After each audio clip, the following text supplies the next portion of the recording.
Imagine this: you wake before dawn, not to the sound of birdsong, but to the heavy scrape of iron bolts unlocking your chamber doors. The air is damp, the sheets stiff with embroidery rather than comfort. Servants move like shadows, dressing you in layers of silk and brocade that weigh down your young frame. You are a princess, the most envied title in the kingdom. Yet from the moment you open your eyes, your life is not your own. Welcome to Whispers of History. Where are you listening from tonight? Is it late in the evening, the glow of your lamp guiding you to sleep, or are you starting your morning with the past at your side? Wherever you are, I invite you to sink deeper into this story.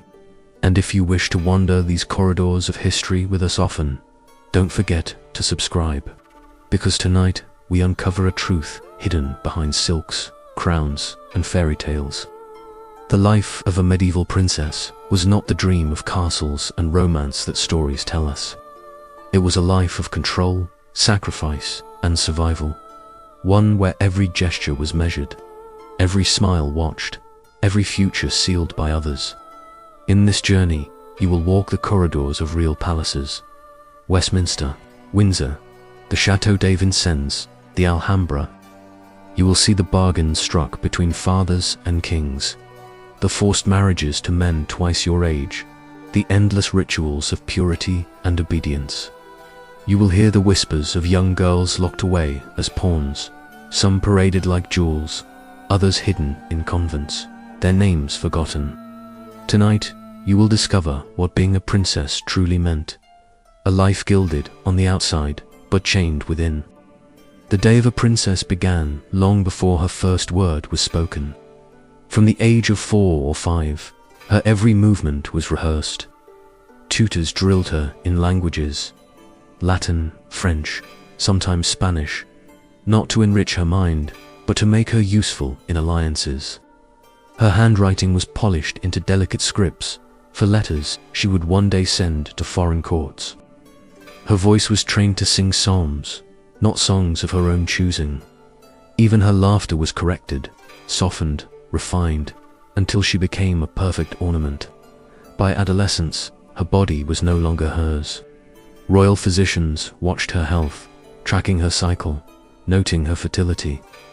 Chroniclers recorded whether her skin was fair, whether her posture upright, whether she walked gracefully enough to charm foreign eyes.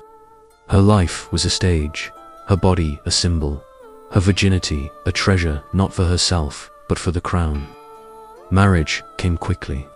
Consider Princess Isabella of France, daughter of Philip IV, sent at 12 to wed Edward II of England in 1308.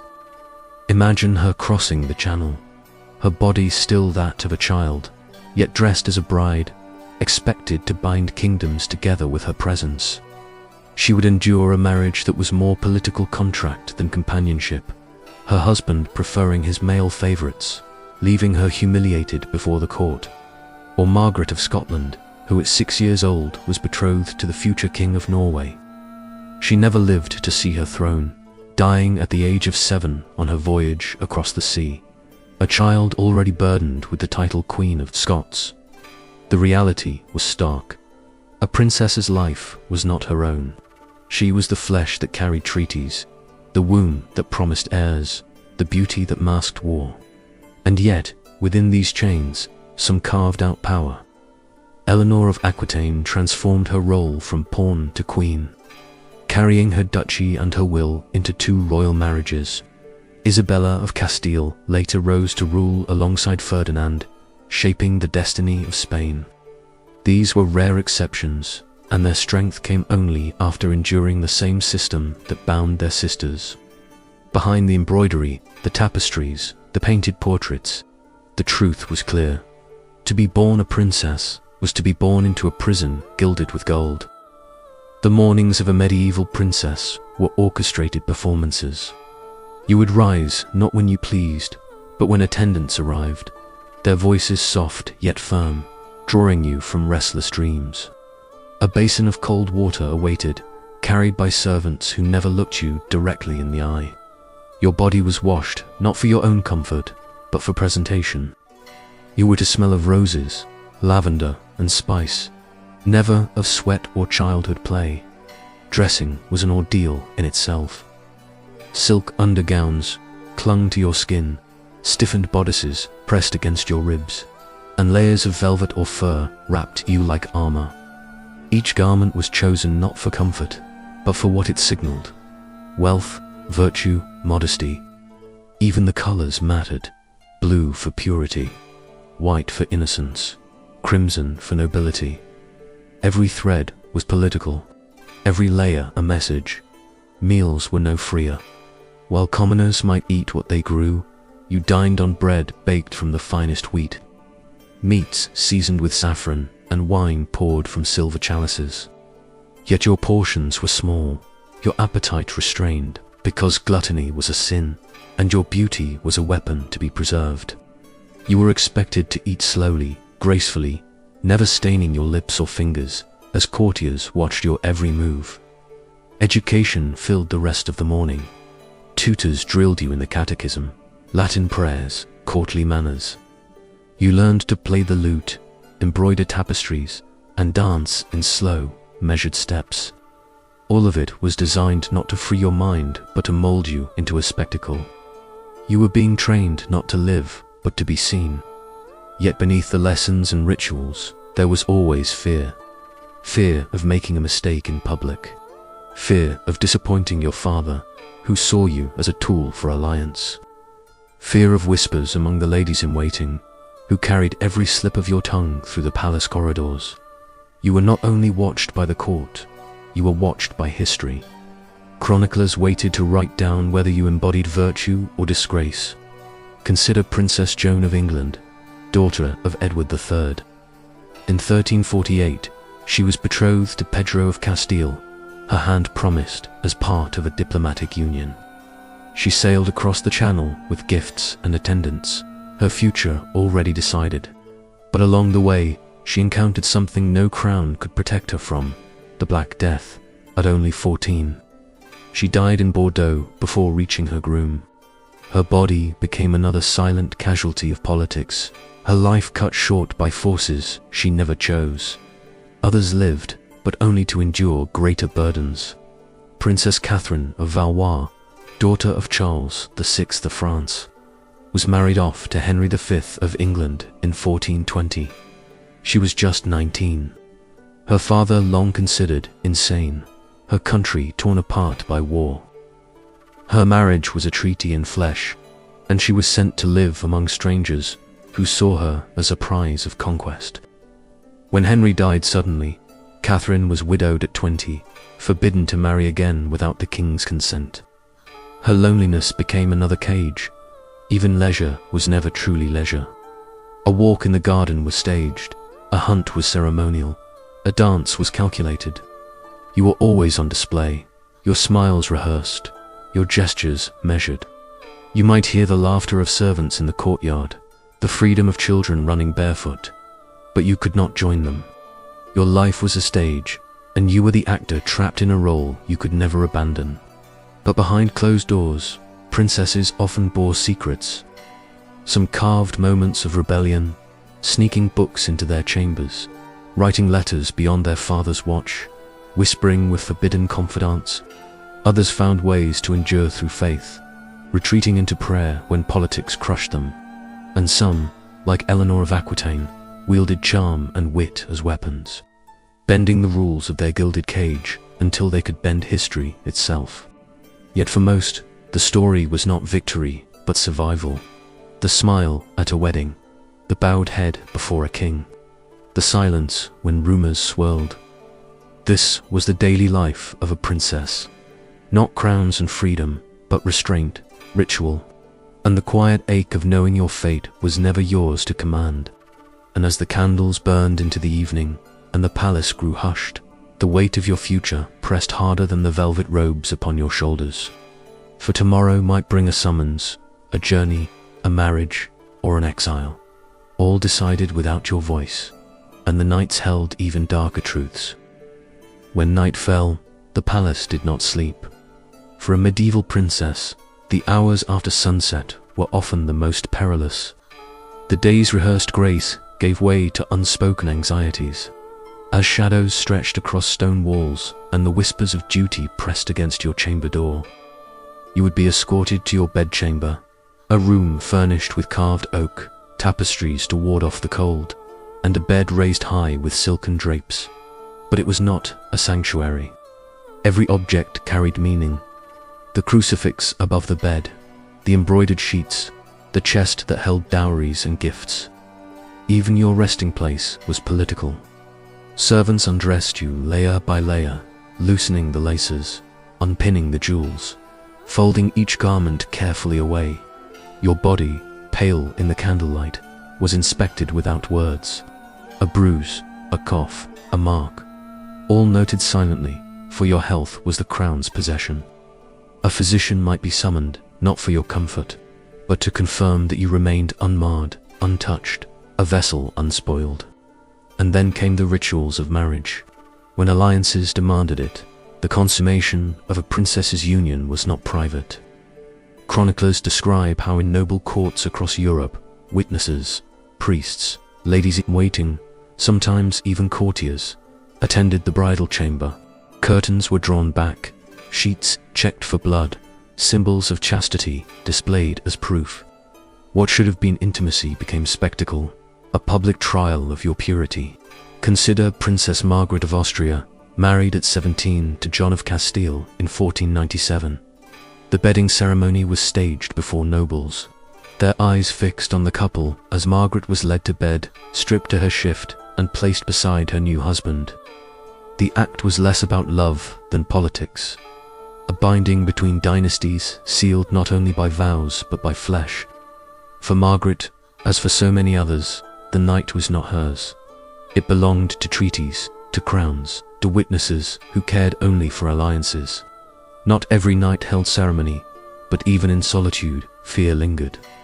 You might be sent to share your husband's chamber at any hour, regardless of your wishes.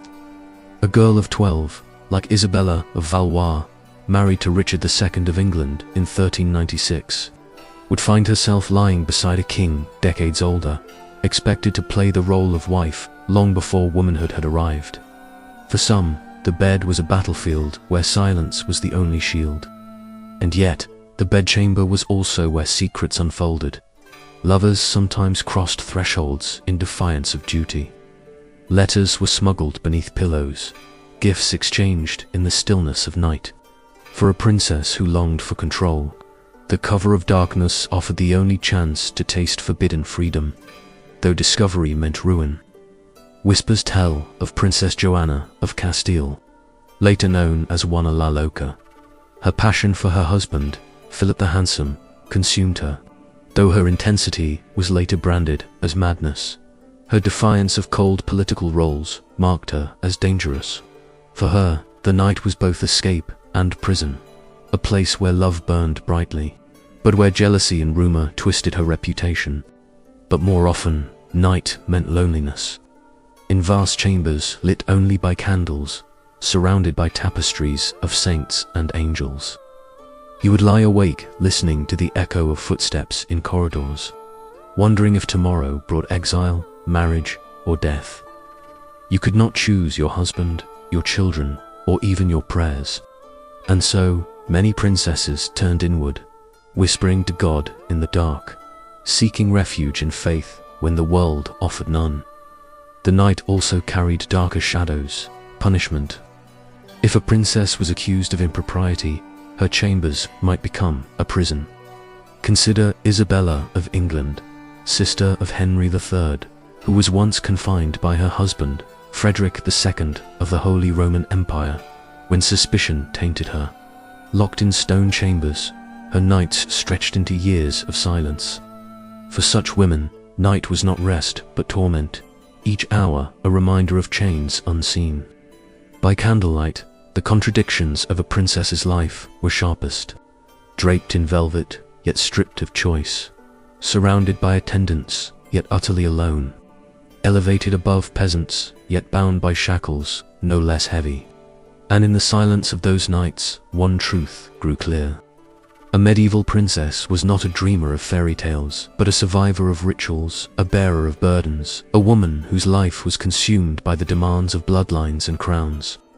But survival was not the end of the story. For some princesses, the chains of night gave way to the brutal daylight of politics, where betrayal and power reshaped their fates. When the sun rose, the life of a princess was not her own. It belonged to the kingdom. From the moment of her birth, her future had been a coin in the treasury of diplomacy, traded long before she understood the meaning of her crown. Fathers and brothers viewed her not as a daughter or sister, but as an instrument. Kings married daughters to secure treaties, to buy peace, or to claim new lands. Brothers bargained their sisters to gain allies in wars they could not fight alone. And once the agreement was struck, the princess herself vanished from the conversation, reduced to a signature on parchment and the promise of her womb. Consider Princess Blanche of Lancaster, married at 10 years old to John of Gaunt in 1359. Their union, while more fortunate than most, was orchestrated to consolidate power and wealth.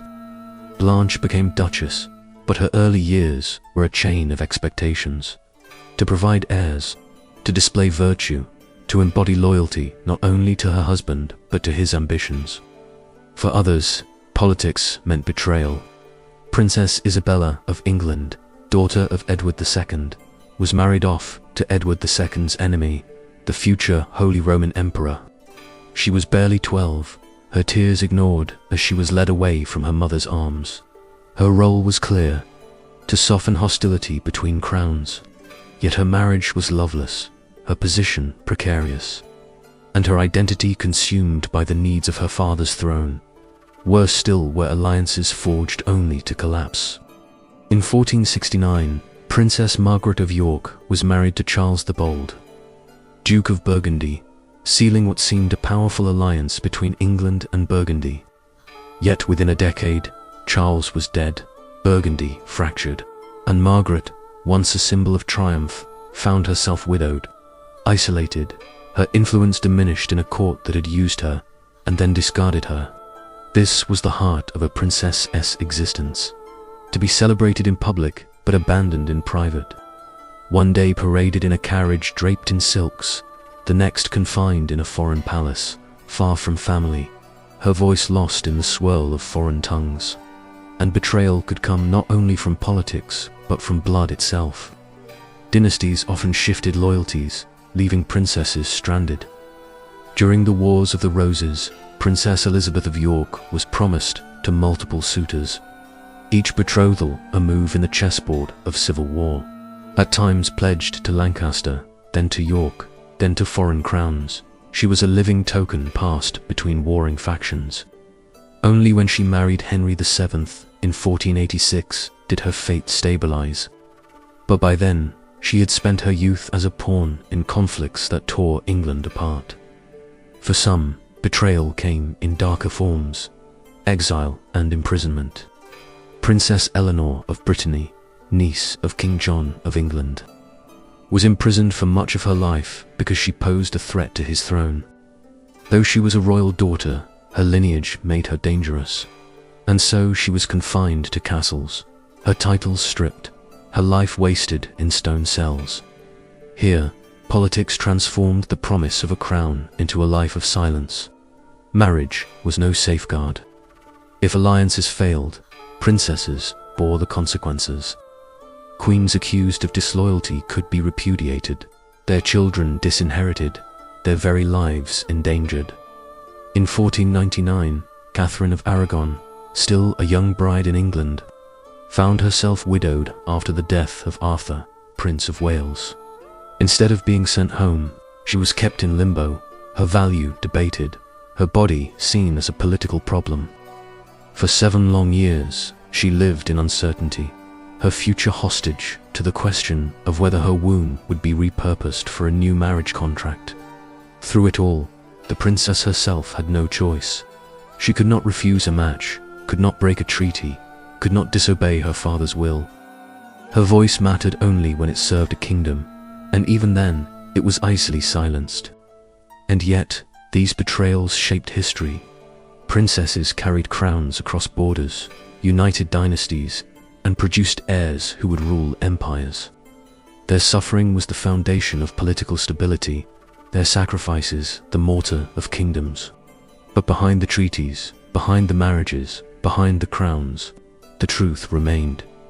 A princess's life was not her fairy tale.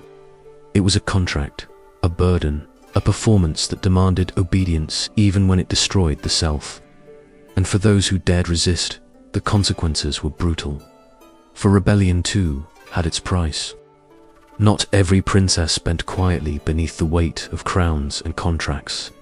Some resisted, subtly or openly, carving slivers of freedom from the cages built around them. But rebellion was dangerous. For a medieval princess, to step outside obedience was to risk ruin, exile, or death. Eleanor of Aquitaine stands as one of the most famous rebels. Heiress to vast lands in France, she refused to be just a pawn. Married first to Louis VII of France, she endured years of stifling piety and humiliation. Her intelligence ignored, her influence diminished, but Eleanor was no passive queen. After securing an annulment, she shocked Christendom by marrying Henry Plantagenet, the future Henry II of England, just weeks later. This bold move gave her a new crown, immense power, and eventually the role of Queen Mother to Richard the Lionheart and John of England. Yet her defiance came at a cost. When she supported her sons in rebellion against Henry, he had her imprisoned for over a decade. Then there was Isabella of France, daughter of Philip IV and wife of Edward II of England. Forced into a loveless marriage with a king devoted to his male favorites, Isabella endured humiliation, neglect, and political isolation. But she refused to accept her fate. With her lover, Roger Mortimer, she raised an army, invaded England, and forced her husband's abdication. For a time, Isabella ruled as regent, wielding real power in a world that had tried to silence her. Yet history branded her the She-Wolf of France, her name twisted into legend as both villain and heroine. Her rebellion granted her power, but it also chained her to infamy. Other rebellions were quieter but no less bold. Some princesses used their pens instead of swords. Letters survive from Margaret of Anjou, who married Henry VI of England. When her husband's mental illness left the throne vulnerable, Margaret wrote and commanded armies in his name. She fought not as a passive consort, but as a strategist, a leader. Her defiance of gender roles earned her hatred from enemies, but it also ensured her son's claim to the throne, even if briefly. For some, rebellion meant choosing the cloister over the crown. Princess Christina of Denmark famously refused a marriage proposal from Henry VIII after he executed his second wife, Anne Boleyn. "If I had two heads," she is said to have remarked, "one would be at the King of England's disposal." Her wit and refusal preserved her life, but also closed certain political doors. To reject a king was no small act. It was rebellion cloaked in cleverness. Yet most who rebelled paid dearly. Joanna of Naples, crowned queen in her own right, defied tradition by ruling independently. Accused of scandal, even murder, she was eventually strangled by enemies who saw her independence as intolerable. And even when rebellion succeeded, it left scars. Eleanor of Aquitaine, after her imprisonment, returned to power but carried the weight of her defiance. Isabella of France, after her regency, was forced into retirement.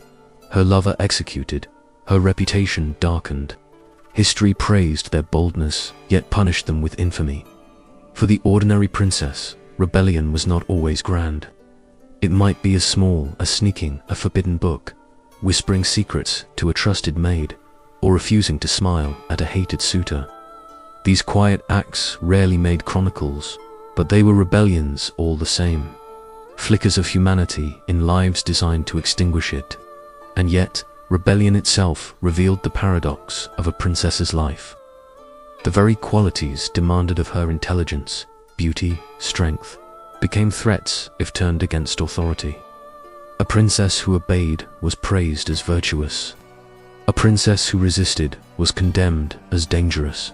Still, their stories endure. They remind us that beneath the silks and titles were women of flesh and blood, struggling against roles that crushed them. Their rebellions, whether grand or subtle, were sparks of defiance in a world that tried to control every breath they took. But for many who did not rebel, the weight of expectation pressed harder and harder until it broke them, not through action, but through suffering. And their suffering was perhaps the most brutal part of all. For every princess who dared to rebel, there were dozens more who endured in silence. Their lives were not crowned in triumph, but ground down by humiliation, isolation, and quiet suffering. To be born into royalty was to be bound to the whims of kings and councils, and many paid for it with their freedom, dignity, and even their sanity. Exile was among the most common punishments. A princess whose marriage failed or whose husband died often found herself cast aside, sent back to her father's court in disgrace. Yet even then, she was not welcomed home. She was a liability, a reminder of failed alliances, a pawn already spent. Some were confined to convents, where their days were reduced to prayer and silence. Once jewels of dynastic ambition, they became shadows, their names scarcely remembered. Consider Princess Ingeborg of Denmark, married to Philip II of France in 1193. On the very day of their wedding, Philip rejected her, claiming some unknown defect. Ingeborg was imprisoned in a convent, humiliated before Europe. For years, she appealed to the Pope, but her pleas fell on deaf ears. Though she was eventually restored as queen, the trauma of rejection and isolation haunted her. Her life, written in treaties, had been torn apart in a single moment of cruelty. Others suffered through abuse within marriage. Princess Catherine of Aragon, brought to England as a young bride, was first married to Arthur, Prince of Wales. Widowed soon after, she was held in limbo for years, living in near poverty while England debated her future. When at last she married Henry VIII, her marriage became a battlefield. After 20 years of service as queen, Henry cast her aside for Anne Boleyn, stripping her of title and dignity. Catherine, once the proud daughter of Spain's monarchs, died broken, her daughter declared illegitimate. There were cruelties more intimate still. In noble courts across Europe, a princess's body was scrutinized as proof of alliances. Failure to conceive was not seen as misfortune, but as fault. Women were blamed, cast aside, whispered about in corridors. Princesses who bore only daughters, or no children at all, lived under constant fear of dismissal. To be barren was to be worthless, a living shame in a world that saw women as vessels for heirs. And for some, humiliation came at the hands of history itself. Princess Joanna of Castile, remembered as Juana la Loca, was portrayed as mad. Her grief for her unfaithful husband painted as insanity. Locked away for decades by her own son, her reputation was twisted to justify his power. Whether she was truly unstable or merely inconvenient, history branded her with madness, erasing her truth in the service of politics. Princesses who fell from favor often endured imprisonment. Eleanor of Brittany spent nearly 40 years confined by English kings who feared her claim to the throne. Though of royal blood, she never ruled, never married, never lived beyond stone walls. Her only crime was birth, and her punishment was lifelong silence. Even daily life carried humiliations invisible to outsiders. Imagine walking into a hall where courtiers whispered about your body, your fertility, your worth as a bride. Imagine living under the gaze of ambassadors who judged every movement, reporting to foreign courts whether you smiled too often, laughed too loudly, or spoke too freely. Imagine knowing that your slightest mistake could ripple into scandal, that your very existence was measured not in humanity but in utility. And yet, these humiliations were not accidents of fate. They were woven into the very fabric of a princess's role. To be born royal was to be born into a contract of sacrifice. Your tears, your health, even your sanity could be demanded in service of crowns. Still, through the suffering, the world watched. Chroniclers recorded the grandeur of marriages, the pomp of processions, the beauty of gowns. But they rarely recorded the tears shed in dark chambers, the whispers of despair, the silent rebellions. For history prefers spectacle to sorrow, victory to pain. Behind every portrait of a serene princess lies a story of bruised dignity, of chains disguised as jewels. Their suffering was hidden behind tapestries, whispered in corridors, erased from chronicles. Yet it was real, and it was brutal, and perhaps the cruelest fate of all was to be forgotten. To die young, unnamed, unremembered, another princess whose life was spent in service to treaties that outlived her. But some endured even these humiliations to leave legacies that shaped kingdoms. Their resilience, not fairy tale romance, is what defined them. Through gilded cages and chains of duty, one truth emerges. Though many princesses suffered, some endured with a resilience that outlived the kings and councils who tried to control them. Their names echo in history not because of crowns placed upon them, but because of the strength with which they carried the burdens of their role. Take Isabella of Castile. Born into a turbulent Spain in 1451, she was destined for a marriage chosen by others. Yet Isabella seized her fate. When offered alliances she despised, she refused, risking her position to marry Ferdinand of Aragon by choice. Together, they forged a union that reshaped Spain, launching the Reconquista and funding voyages that altered the world itself. Isabella's life shows how a princess, once a pawn, could become the architect of empire. Or consider Eleanor of Aquitaine once more.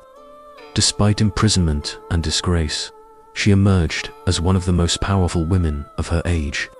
She maneuvered kingdoms, nurtured crusading sons, and guided dynasties that would dominate Europe for generations.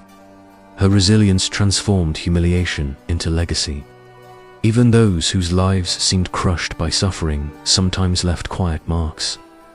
Catherine of Aragon, discarded by Henry VIII, refused to recognize her divorce, clinging fiercely to her title as queen until her death.